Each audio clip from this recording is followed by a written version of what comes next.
Assalamualaikum warahmatullahi wabarakatuh. Perkenalkan, nama saya Siti Suara. Saya dari Prodi Sekretaris semester 4. Saya mahasiswa Politeknik Fiksi Input Serang.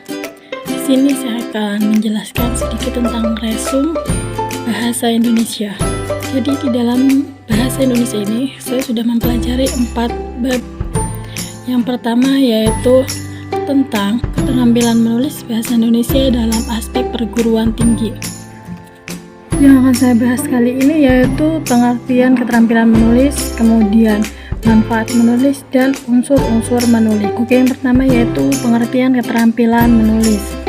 Keterampilan menulis karangan atau mengarang adalah menuangkan sebuah pikiran ke dalam bahasa tulis-menulis atau melalui kalimat yang dirangkai secara utuh dan jelas sehingga dapat dikomunikasikan kepada pembaca. Oke, yang selanjutnya yaitu manfaat menulis. Manfaat menulis di sini yang pertama yaitu dapat memperluas dan meningkatkan kosakata yang belum diketahui karena banyak membaca. Kemudian yang kedua yaitu dapat melancarkan tulis menulis, baik kalimat, paragraf, atau wacana. Yang ketiga yaitu dapat mengembangkan suatu gaya tersendiri. Yang keempat yaitu secara non-material dapat memberikan kepuasan batin. Dan yang terakhir yaitu dapat popularitas di mana-mana karena sebuah tulisannya. Selanjutnya itu ada unsur-unsur menulis. Di sini yang pertama yaitu unsur-unsur menulis yaitu adalah gagasan. Gagasan yaitu yang dapat berupa pendapat, pengalaman, atau pengetahuan. Kemudian yang kedua yaitu ada tuturan. Jadi tuturan di sini yaitu pengungkapan gagasan. Kemudian yang ketiga yaitu ada tatanan. Tatanan di sini yaitu terdapat aturan dalam menulis. Kemudian yang keempat yaitu wahana. Wahana itu alat yang digunakan, misalnya bahan tulisan, misalkan pulpen. Selanjutnya yang akan kita bahas yaitu tentang keterampilan berbahasa Indonesia pada aspek membaca di perguruan tinggi. Baik, kita lanjut ke definisi membaca. Membaca yaitu kegiatan yang menggunakan fisik atau mental untuk menentukan suatu makna dan tulisan walaupun dalam kegiatan itu terjadi proses pengenalan huruf-huruf. Membaca merupakan proses pengucapan tulisan untuk mendapatkan isinya. Oke, kita lanjut ke manfaat membaca. Manfaat membaca yang pertama yaitu memperoleh banyak pengalaman hidup. Kemudian yang kedua yaitu memperoleh pengetahuan umum dan berbagai informasi. Kemudian yang ketiga yaitu mengetahui berbagai peristiwa besar dalam peradaban. Dan yang terakhir yaitu dapat mengikuti perkembangan ilmu pengetahuan dan teknologi mutakhir di dunia. Selanjutnya yaitu ada jenis-jenis membaca. Yang pertama yaitu membaca nyaring. Apa sih yang dimaksud dengan membaca nyaring di sini? Membaca nyaring di sini yaitu suatu kegiatan membaca yang merupakan alat bagi pembaca bersama orang lain untuk mengungkapkan isi yang berupa informasi bagi pengarang. Kemudian yang kedua yaitu ada membaca dalam hati atau membaca senyap. Membaca dalam hati di sini yaitu kegiatan membaca yang dilakukan dengan tanpa menyuarakan atau isi bacaan yang dibacanya. Kemudian yang ketiga yaitu membaca kritis. Membaca kritis di sini adalah membaca dengan berusaha memenuhi dan isi bacaan serta berusaha menemukan kesalahan-kesalahan atau keliruan yang terdapat dalam bacaan, baik dari segi keliruan bahasa dan juga makna yang tersirat dan tersurat. Kemudian yang keempat yaitu membaca cepat. Membaca cepat yaitu jenis pembaca yang pada dasarnya lebih mengutamakan kecepatan dalam memperoleh informasi-informasi. Kemudian yang kelima yaitu membaca apresiatif dan estetis. Merupakan dua kegiatan membaca yang bersifat khusus karena lebih berhubungan dengan nilai-nilai dan faktor atau perasaan.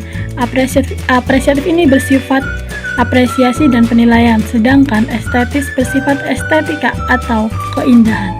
Dan yang terakhir yaitu membaca teknik. Membaca teknik merupakan suatu pengetahuan atau kepandaian dan suatu cara dalam melakukan sesuatu. Namun ada kenyataannya, membaca teknik memang lebih merujuk pada suatu sistem untuk membaca yang efektif dan efisien. Membaca teknik ini dilakukan dengan bersuara dan memiliki manfaat ganda baik pembaca maupun orang lain. Kemudian yaitu ada memahami penandaan informasi penting dalam bacaan. Yang pertama yaitu ada cetakan hitam sebagai penanda informasi. Yang kedua yaitu cara memahami bacaan. Yang ketiga yaitu cetakan miring sebagai penanda informasi. Yang keempat yaitu penomoran angka sebagai penanda informasi, dan penomoran dengan abjad sebagai penanda informasi, dan yang terakhir kata-kata khusus sebagai penanda informasi. Oke, selanjutnya yang akan kita bahas yaitu tentang keterampilan berbahasa Indonesia pada aspek berbicara di perguruan tinggi. Baik, di sini keterampilan berbahasa Indonesia pada aspek berbicara di perguruan tinggi terbagi menjadi 3. Yang pertama yaitu presentasi, kemudian yang kedua yaitu seminar, dan yang ketiga yaitu berpidato dalam situasi formal. Oke, di sini kita akan membahas tentang definisi presentasi. Presentasi itu suatu kegiatan bicara yang dihadapkan oleh banyak hadirin. Jadi presentasi merupakan kegiatan yang wajib dilakukan untuk menyebarkan informasi, baik informasi konseptual maupun informasi prosedural.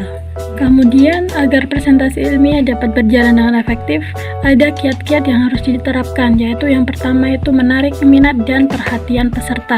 Yang kedua yaitu menjaga agar presentasi tetap fokus pada masalah yang dibahas. Dan yang ketiga yaitu menjaga etika ketika tampil di depan forum ilmiah. Kemudian ada tata cara dan etika presentasi ilmiah. Yang pertama yaitu setiap peserta harus jujur pada diri sendiri. Kemudian yang kedua yaitu setiap peserta wajib menghargai pendapat atau gagasan orang lain atau gagasan dari peserta itu sendiri. Kemudian yaitu ada seminar. Jadi kata seminar ini berasal dari kata Latin semin yang artinya benih. Jadi seminar berarti tempat benih-benih kebijaksanaan. Kemudian di dalam seminar itu ada susunan acara seminar yang dibuat seperti berikut. Yang pertama yaitu laporan ketua. Kemudian yang kedua yaitu penyajian ketua. Yang ketiga yaitu pembahasan oleh pembahas, dan yang keempat yaitu diskusi. Yang kelima yaitu penyimpulan, dan yang terakhir yaitu penutup. Oke, kemudian selanjutnya yaitu ada berpidato dalam situasi formal. Berpidato adalah kegiatan menyampaikan gagasan secara lisan dengan menggunakan penalaran yang tepat serta memanfaatkan aspek-aspek non-kebahasaan yang dapat mendukung keefisien dan keefektifan pengungkapan gagasan kepada orang banyak dalam suatu acara tertentu.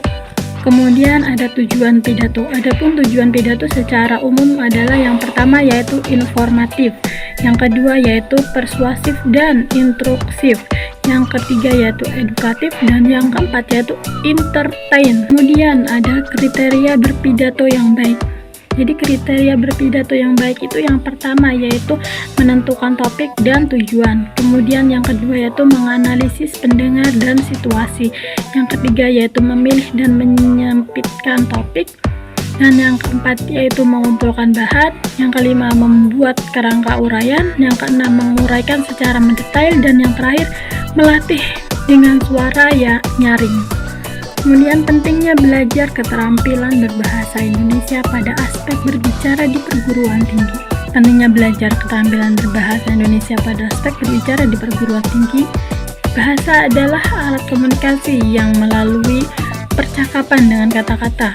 Bahasa Indonesia merupakan bahasa nasional bagi rakyat Indonesia. Bahasa yang merupakan sarana komunikasi bagi bangsa Indonesia. Bahasa yang mempersatukan komunikasi dari berbagai suku di Indonesia. Bahasa yang sangat penting untuk dipelajari lebih dalam bagi bangsa Indonesia, terutama para generasi muda penerus bangsa. Kemudian beberapa manfaat mempelajari bahasa Indonesia yaitu dapat meningkatkan pengetahuan dan keterampilan dalam rangka pelestarian dan pengembangan budaya.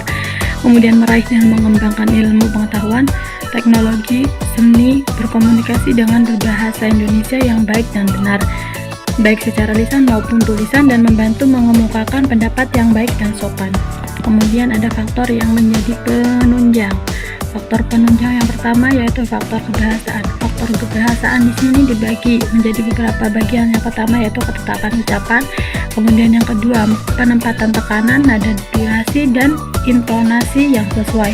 Kemudian ada pilih kata atau diksi, dan yang terakhir ada ketetapan penggunaan kalimat serta bahasanya.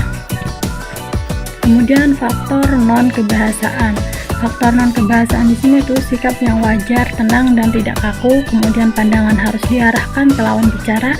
kemudian bersedia menghargai orang lain, kemudian gerak-gerik dan ekspresi wajah, kemudian kenyaringan suara, kemudian kelancaran, dan yang terakhir itu penguasaan topik. Kemudian yaitu ada faktor yang menjadi penghambat. Yang pertama yaitu hambatan internal. Di sini hambatan internal di sini terbagi menjadi 3 bagian. Yang pertama ketidaksempurnaan alat ucap, yang kedua penguasaan komponen kebahasaan, dan yang ketiga itu penguasaan komponen. Kemudian faktor penghambat yang kedua yaitu hambatan eksternal. Terdiri dari yang pertama suara dan bunyi, yang kedua kondisi ruangan, yang ketiga media. Oke, selanjutnya kita lanjut ke keterampilan berbahasa Indonesia pada aspek menyimak. Oke, kita lanjut ke definisi menyimak. Menyimak di sini yaitu merupakan salah satu keterampilan berbahasa yang utama. Menurut beberapa pendapat mengatakan bahwa menyimak sebagai salah satu proses bahasa yang dimaknai dalam pikiran. Dengan kata lain, mendengarkan suatu menyimak adalah suatu jenis mendengarkan dan menyimak yang meminta upaya kesadaran mental. Kemudian kita lanjut ke tujuan pembelajaran menyimak. Di sini terdapat menyimak umum. Menyimak umum di sini memiliki beberapa bagian, yaitu pertama itu mengingat rincian-rincian penting secara tepat mengenai ilmu pengetahuan khusus. Kemudian yang kedua yaitu mengingat urutan-urutan sederhana atau kata-kata dan gagasan. Yang ketiga yaitu mengikuti pengarahan-pengarahan lisan. Yang keempat yaitu memperfaras suatu pesan lisan sebagai suatu pemahaman melalui penerjemahan. Yang kelima yaitu mengikuti suatu urutan. A. Pengembangan atau plot. B. Yaitu pengembangan watak atau waktu. C. Yaitu argumentasi pembicara. Dan yang terakhir yaitu memahami makna konotatif kata-kata. Kemudian itu ada menyimak secara kritis. Menyimak secara kritis di sini memiliki beberapa bagian juga. Yang pertama yaitu membedakan fakta dari khayalan menurut kriteria tertentu. Kemudian yang kedua menentukan validitas dan ketetapan gagasan utama. Kemudian yang ketiga itu membedakan pertanyaan-pertanyaan yang didukung dengan bukti-bukti yang tepat. Dan yang keempat yaitu memeriksa, membandingkan, dan mengkontraskan gagasan dan menyimpulkan pembicaraan. Yang kelima yaitu mengevaluasi kesalahan-kesalahan, dan yang keenam itu mengenal dan menentukan pengaruh-pengaruh berbagai alat yang dipakai oleh pembicara. Kemudian di sini ada faktor yang mempengaruhi keberhasilan seseorang dapat menyimak.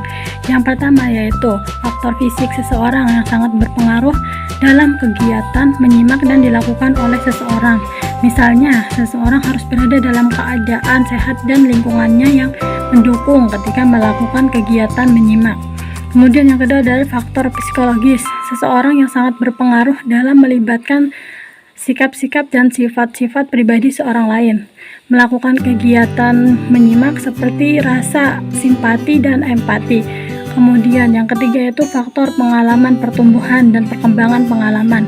Seseorang juga menentukan kesuksesan kegiatan menyimak. Dan yang terakhir yaitu faktor kebiasaan. Kebiasaan seseorang dapat menentukan kesuksesan kegiatan menyimak. Karena jika seorang terbiasa menyimak dengan melompatkan atau tidak secara utuh, akan sulit untuk menangkap isi dan informasi yang diberikan. Yang selanjutnya itu ada tahapan dalam menyimak. Yang pertama yaitu menyimak secara nalar, yang dilakukan secara berkala saat seorang terlibat dalam suatu pembicaraan. Yang kedua yaitu mendengarkan secara intensional, mendengarkan secara dangkal atau sungguh-sungguh untuk memperoleh informasi yang jelas. Yang ketiga yaitu menyimak asosiatif. Yang keempat yaitu menyimak secara arif. Dan yang terakhir yaitu menentukan pikiran atau pendapat pembicaraan. Oke, selanjutnya itu ada cara melatih kemampuan menyimak. Yang pertama yaitu ada menyimak dan mengulang materi yang diberikan. Kemudian yang kedua yaitu menyimak dan menjawab pertanyaan. Tujuan latihan ini untuk menyampaikan suatu informasi, untuk menyimak dan menjawab pertanyaan. Dan yang terakhir yaitu menyimak interaktif, yang tujuannya untuk membangun kemampuan lisan dalam komunikasi interaktif, akademik, semi formal, untuk membangun kemampuan menyimak kritis dan kemampuan berbicara efektif. Kita sudah berakhir di sebuah acara ini. Saya sudah menyampaikan materi yang sudah saya dapatkan. Semoga kalian bisa menyimak dan mengerti apa yang saya sampaikan. Kurang lebihnya saya mohon maaf. Saya Siti Sohara pamit. Wassalamualaikum warahmatullahi wabarakatuh.